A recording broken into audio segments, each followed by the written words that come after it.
Okay, for question number 23, find the area of 4 walls of room 7 meter long, 5 meter broad and 3 meter high. Find the cost of distempering the walls at the rate of 3. अब देखो याद, अगर आपको याद हो, area of 4 walls जो मैंने बिल्कुल स्टार्टिंग बताया था, इवन क्लास 7 में ही मैंने सिखाया ये। एरिया ऑफ 4 वॉल्स यानी जो वॉल्स होती हैं वो ग्राउंड के एरिया पे बनती है या पैरामीटर पे बनती है? बताओ। पैरामीटर पे। और कहां तक बनती है? उसके हाइट तक। ये दो बात क्लियर है या नहीं है? भाई आपके रूम की जो वॉल्स हैं वो आपके किस पे बनती है? पैरामीटर में। मान लो ये आपका रूम है, ठीक है, तो आपकी जो वॉल बनेगी वो इस पे बनेगी ना। यहां से यहां तक एक वॉल है, ये इस लेंथ पे बना, एक वॉल ये है, ये किस पे बना? ब्रेड पे बना। ऐसे एक दूसरी वॉल, फिर एक तीसरी वॉल, तो 4 वॉल्स बनी, किस पे बन रही है? पैरामीटर पे। और कहां तक बन रही है? इसके हाइट तक। तो area of 4 walls, area of 4 walls क्या होता है?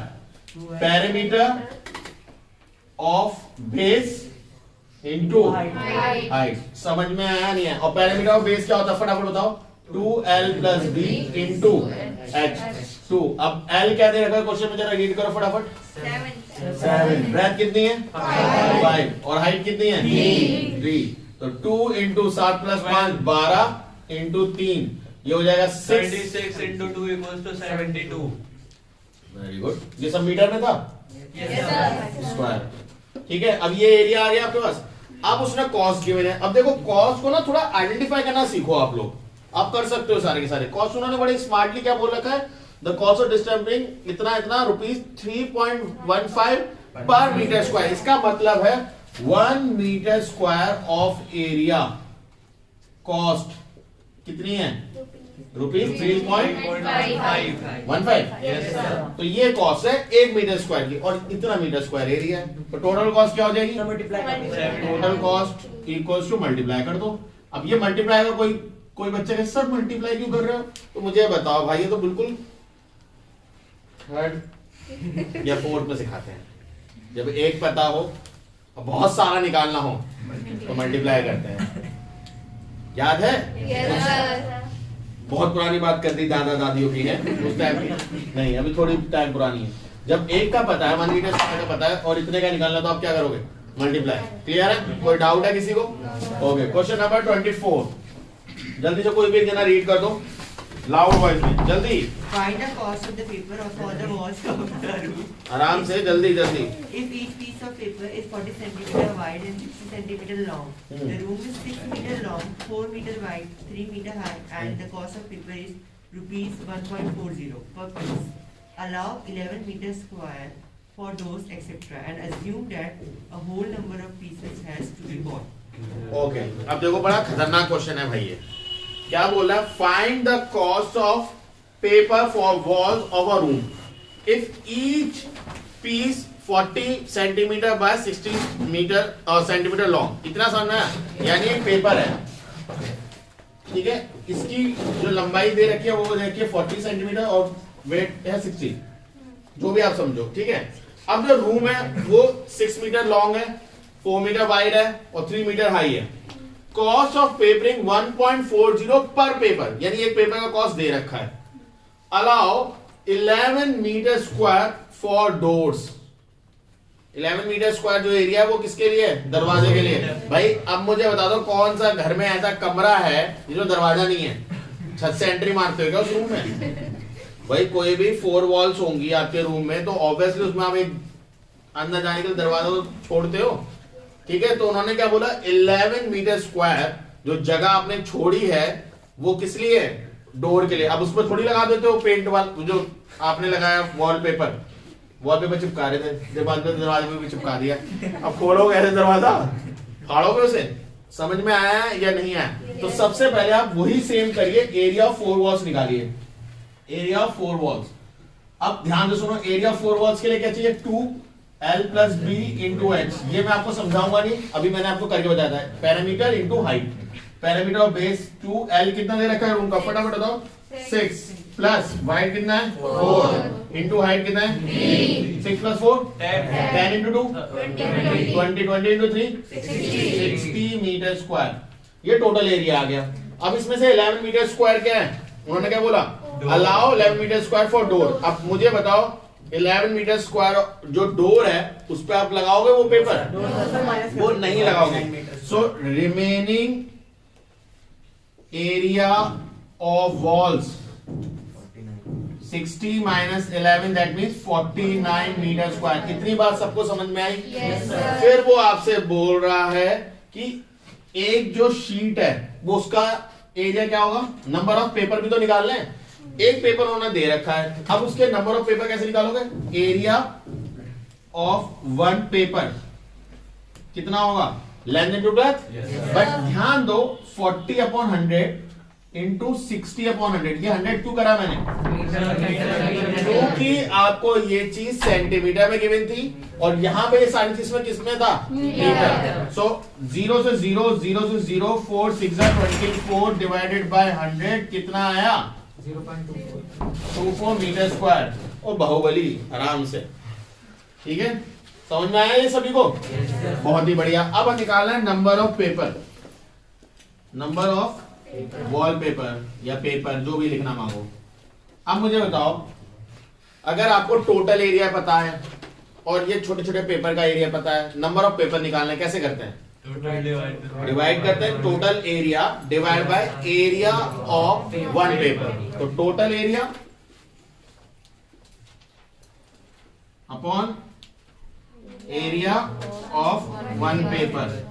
अब देखो किसी के भावना में होगा, अभी तो आपने डिवाइड बोला, डिवाइड तो लगाया नहीं आपने, अपॉन लगाया। तो उनकी नॉलेज के लिए बता दूं, डिवाइड और अपॉन एक ही बात होती है, तो ये इसलिए, ठीक है।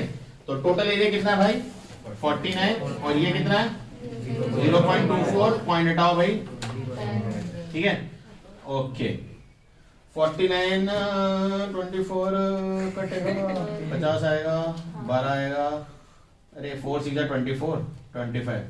तो भैया अब जरा थोड़ा सा यंत्र निकालो अपने, 49 इंटू 25 करो फटाफट कैलकुलेटर साहब। 1225 खतरनाक, डिवाइड बाय 6, ये तो ना मल्टीप्लाई करा दो। अरे डिवाइड 6 से कर लो, कैलकुलेटर से कर लो भाई। 20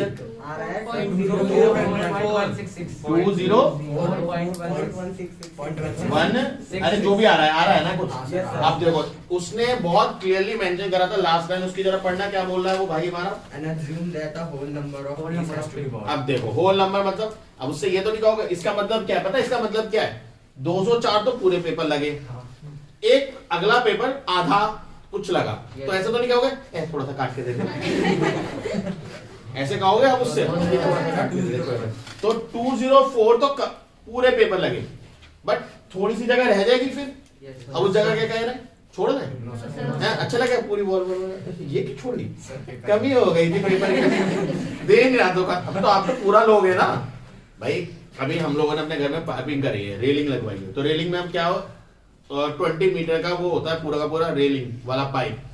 मैंने उससे बोला 18 मीटर दे दे, 18 फीट दे दे। उसने कहा भाई लेगा पूरा लेगा तू, पूरे का पैसे देगा। मैंने कहा मुझे करना ही नहीं दोगा, कह रहा मैं क्या करके रखूंगा, तो मेरे को लेना पूरा ही पड़ा। वैसे ही आप जब कोई चीज भाई इमेजिन करो, आप गए जैसे कभी मन करता है बिस्कुट बिस्कुट खाने का, तो आप बिस्कुट लिया, अब ये थोड़ी कहते भैया पैकेट में तो छोड़ के 2 बिस्कुट दे दे, मतलब कोई क्या कर रहा है, बाकी पैकेट का क्या करने वाला है वो, कहेगा भाई 4 रुपए का आता है तुम 2 रुपए में ले जाओ, आधा खा चुका है कुत्ता, तुम लोगे दुकान पे। वही वाली बात है। 204 को हम क्या राउंड ऑफ करके क्या लिखेंगे 205। तो ये अप्रोक्सीमेटली का सिंबल होता है, ठीक है, approx, it's not accurate, it's approx. तो 205 आप टोटल पेपर लेंगे। क्लियर है? कोई डाउट है तो बताओ।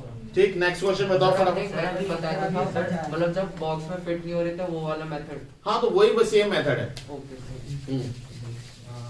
अगला भाई पढ़ दो। Assistant 6 meter long, 4 meter wide, contains water to a depth of 1 meter 25 centimeter. Find the area of wet. क्या हुआ बेटा? आपने प्राइस से मल्टीप्लाई नहीं किया। अच्छा सॉरी अभी ये वो आया है मतलब पेपर, तो इतने पेपर आ गए, एक पेपर कितने मिल रहा है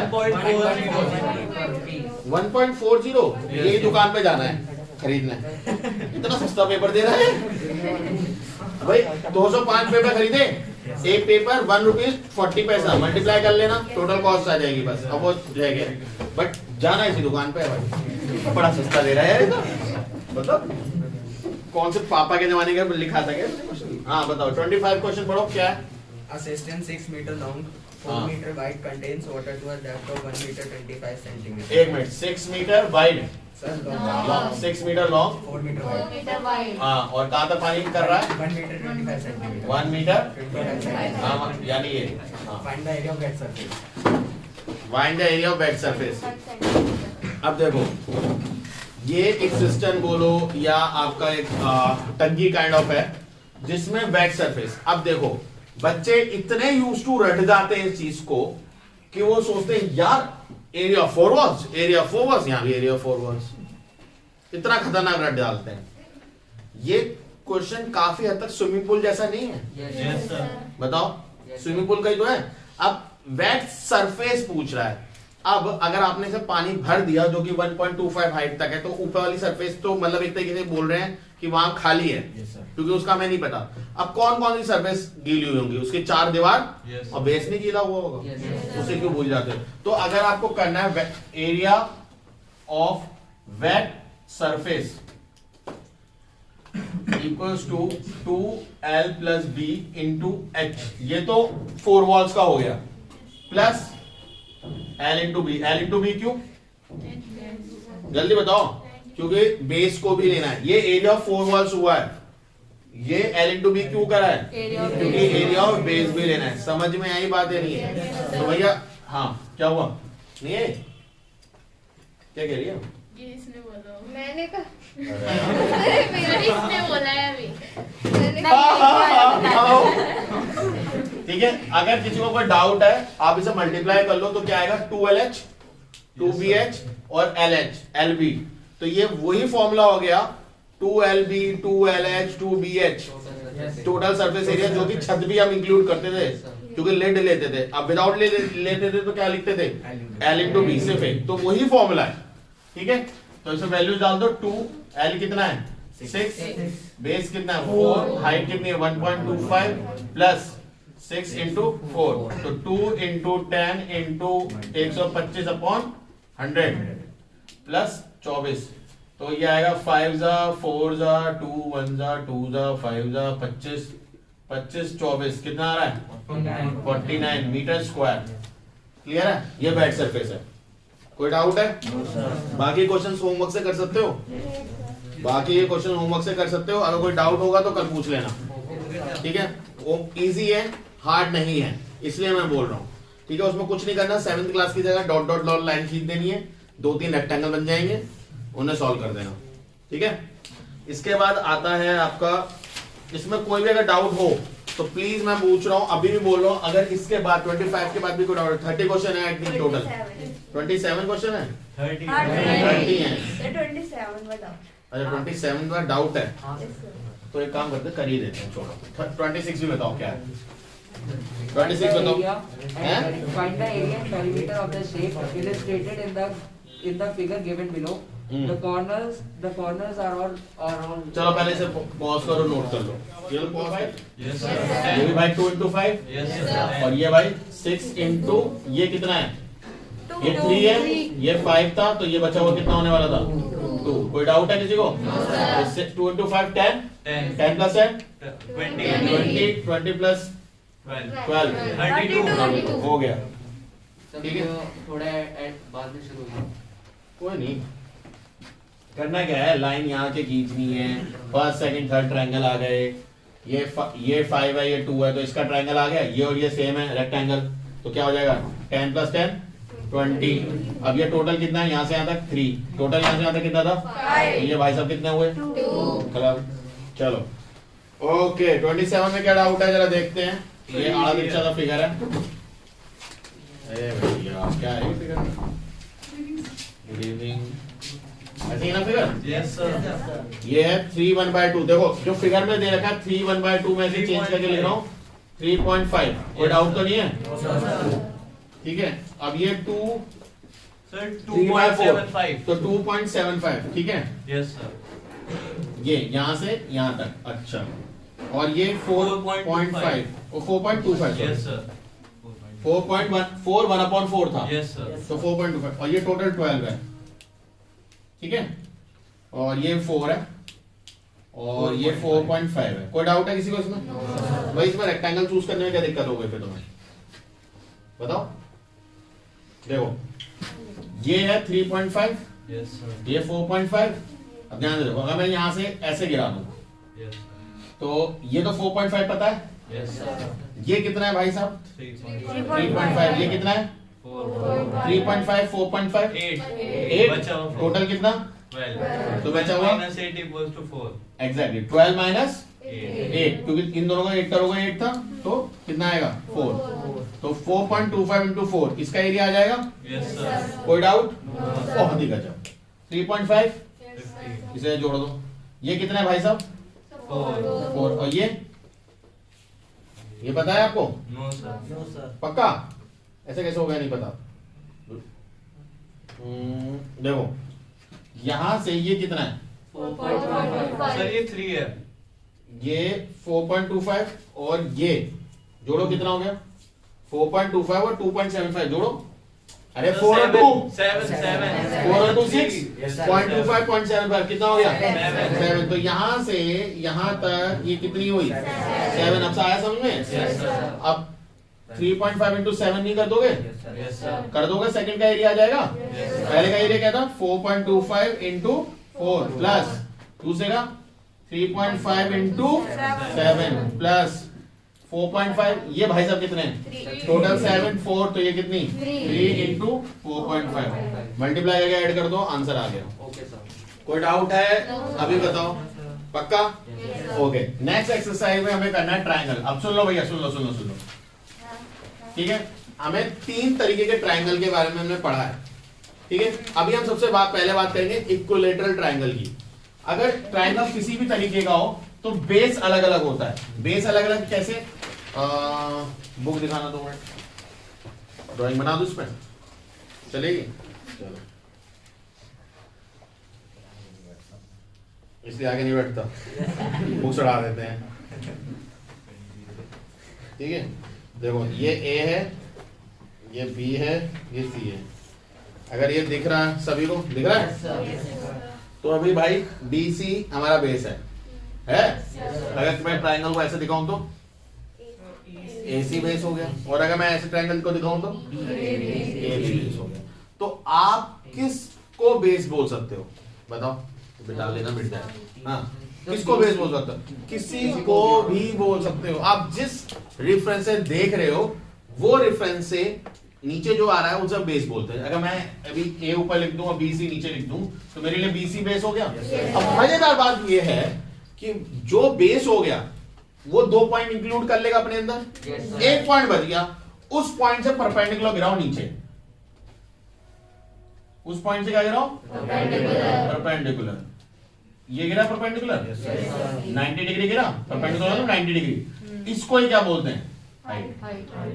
ठीक है। अब कौन से पॉइंट से? ट्रायंगल में कितने पॉइंट होते हैं? 3। बेस में कितने पॉइंट इंक्लूड हो गए? बचे कितने? 1। उससे नीचे बेस पे, तो वो हाइट होती है, ठीक है।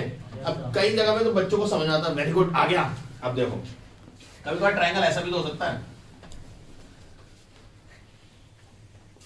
बताओ। सर उसमें भी यहां से कैसे गिरा हूं परपेंडिकुलर? अब वो ऐसे देखते हैं ना परपेंडिकुलर, तो उनके ऐसा लगता है शरीर में से प्राण निकल गए। अरे हाइट ट्रायंगल के बाहर है, तो क्या हो गया भाई? कुछ प्रॉब्लम हो गई क्या? तो ट्रायंगल के बाहर अगर हाइट है तो कुछ दिक्कत है? फिर सर बेस ये लूं, ये पूरा लूं? अबे भाई ट्रायंगल तो इसी पे ही है, यस सर। तो बेस वही है। समझे या नहीं समझे? तो हाइट ट्रायंगल के अंदर भी हो सकती है, हाइट ट्रायंगल के बाहर भी हो सकती है। कोई डाउट है तो बताओ। सर बाहर लेने का क्या रीजन रहा? परपेंडिकुलर जब वहां से गिरा होगा तो ट्रायंगल के बाहर ही परपेंडिकुलर गिरा मेरे भाई। जब ट्रायंगल, जब यहाँ से आपने परपेंडिकुलर, भाई ये BC है, Yes, sir. इस पे इस ट्रायंगल के अंदर कभी परपेंडिकुलर गिर ही नहीं सकता क्योंकि ये एंगल ऑब्ट्यूस है।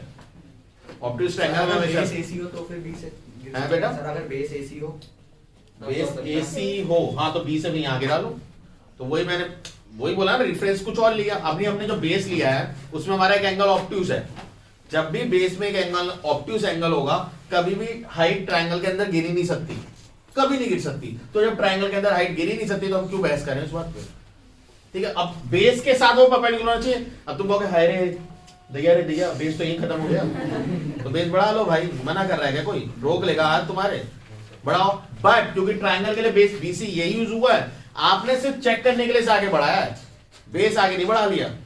समझ में आया नहीं है? तो बेस आपका यही है, सिर्फ आप उसे चेक कर रहे हो कि वो परपेंडिकुलर है एक्चुअली या नहीं, तो आपने उसे सिर्फ आगे एक्सटेंड करा है।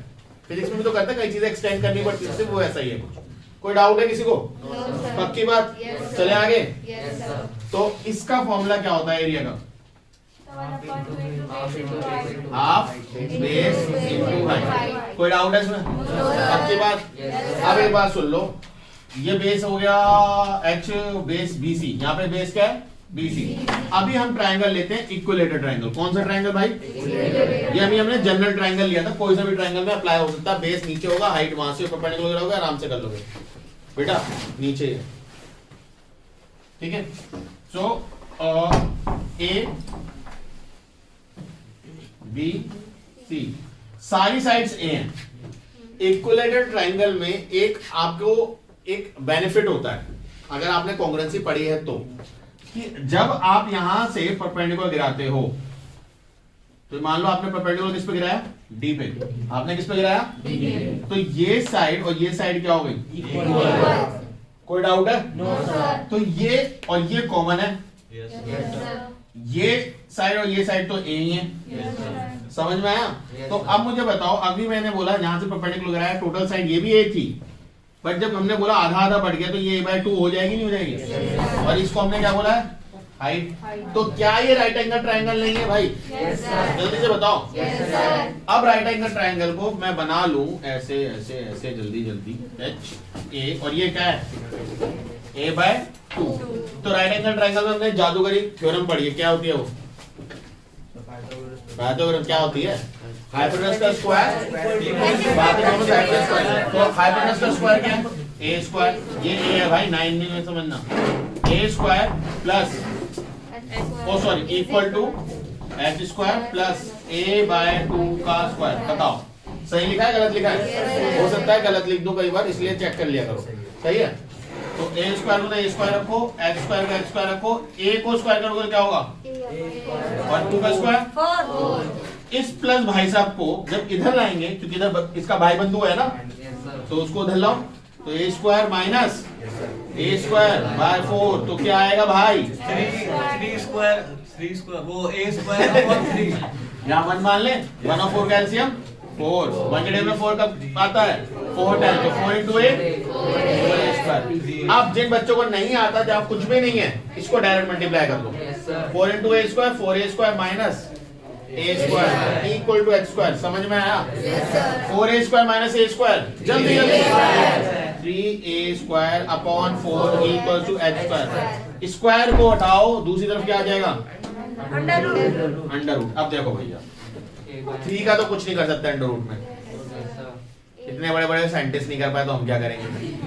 तो मैथमेटिशियन नहीं कर पाए। A स्क्वायर पेयर बन गया। अंडर रूट में जब पेयर होता है तो क्या होता है?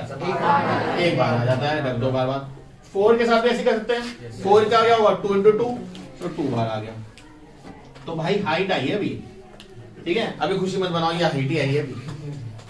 समझ में आया है या नहीं है? हाइट आई है आपके पास। एरिया का फॉर्मूला क्या था? जल्दी बताओ। Half base into height. Base. अब बच्चे बोलेंगे सर ये बेस ये बेस, अबे ट्रायंगल क्या था? ट्रायंगल तो पूरा था, तो बेस क्या है? A ही है। ठीक है भाई? और height √3A upon 2 up to 2 4 A square √3A, यानी इक्विलेटरल ट्रायंगल का एरिया होता है √3, साइड का स्क्वायर कर दो अपॉन 4। तो बड़ा मस्त फॉर्मूला बन के आ जाता है एरिया का इक्विलेटरल ट्रायंगल के लिए। मतलब अगर कोई भी इक्विलेटरल ट्रायंगल दे रखा है, मान लो उसकी साइड है 7, क्या साइड है 7, तो आप लिख दो √3 7 का स्क्वायर अपॉन 4 हो गया। अगर मान लो उसका दे रखा है 5, √3 5 का स्क्वायर अपॉन 4 √3 4 का स्क्वायर अपॉन 4, जो भी है स्क्वायर लगा, √3 से मल्टीप्लाई करो, डिवाइड बाय 4 करो, एरिया ऑफ इक्विलेटरल ट्रायंगल आ गया। समझ में आई बात नहीं? अभी एक और इसमें हम जोड़ सकते हैं आइसोस्केलस, बट आइसोस्केलस में वो एक स्पेशल केस हो जाता है कि ये दोनों साइड इक्वल होती है और परपेंडिकुलर गिराते हैं, वो एक स्पेशल केस होता है, मैं उसकी बात नहीं कर रहा अभी फिलहाल। ठीक है, अभी इक्विलेटरल ट्रायंगल का था वो मैंने बता दिया। अब आता है इसमें स्केलेन ट्रायंगल, वो हम लोग नेक्स्ट क्लास में करेंगे। ठीक है, फर्स्ट एक्सरसाइज कंप्लीट करिए। सेकंड एक्सरसाइज में इक्विलेटरल ट्रायंगल के कुछ क्वेश्चंस हैं, इक्विलेटरल ट्रायंगल के, वो ही आप टच करोगे और कुछ नहीं करोगे। स्केलेन वाले भी छोड़ दो। समझ में आया नहीं आया? स्केलेन वाले आपको नहीं करने, स्केलेन वाले छोड़ दो, उसके बाद सारे करोगे। कोई डाउट है किसी को? पक्का? रोक